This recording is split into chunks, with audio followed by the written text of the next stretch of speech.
एक बार की बात है, एक व्यक्ति ने अपने बेटे से कहा कि बेटा, तुम्हें रोज प्रवचन सुनना चाहिए। रोज प्रवचन सुनने से हमें काफ़ी लाभ होता है। लड़के के मन में यह सुनकर एक सवाल उठा कि मैं तो इतना पढ़ा लिखा हूँ, फिर मुझे प्रवचन सुनने की क्या ज़रूरत है। इसी का जवाब जानने के लिए वह लड़का एक दिन संत कबीर के पास पहुंचा और बोला कि गुरुदेव, मैंने खूब पढ़ाई की है।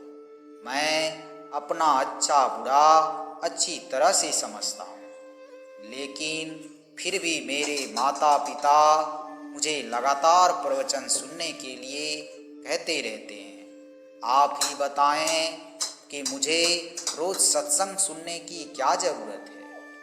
कबीरदास ने उस लड़के की बात को बहुत ध्यान से सुना और उत्तर ना देते हुए एक हथौड़ी उठाई और पास ही जमीन पर गिरे एक खूंटे पर मार दी। युवक अनमने भाव से ऐसा देखकर वहाँ से चला गया। अगले दिन वह फिर कबीरदास के पास आया। लड़के ने कहा कि गुरुदेव, मैंने आपसे एक प्रश्न पूछा था, लेकिन आपने जवाब नहीं दिया था, इसलिए मैं आज फिर से आया। संत कबीर ने एक बार फिर से हथौड़ी उठाई और खूंटे के ऊपर मार दी। लड़के ने सोचा कि शायद आज भी इनका मौन व्रत है, इसलिए वह वहाँ से चला गया। तीसरे दिन वह फिर कबीरदास के पास पहुंचा और फिर से वही बात पूछी। कबीरदास जी ने फिर से उसी खूंटे पर हथौड़ी मार दी। अब युवक ऐसा देखकर परेशान हो गया और परेशान होकर बोला कि आखिर आप मेरी बात का जवाब क्यों नहीं दे रहे हैं। मैं 3 दिन से आपसे एक ही प्रश्न पूछ रहा हूँ।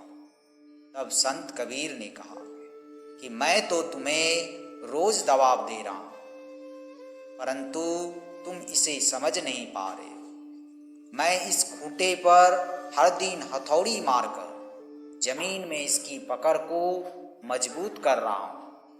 अगर मैं ऐसा नहीं करूँगा तो इससे बंधे पशुओं की खींचातान से या किसी की ठोकर लगने से या फिर जमीन में थोड़ी सी भी हलचल होने पर यह खूंटा निकल जाएगा।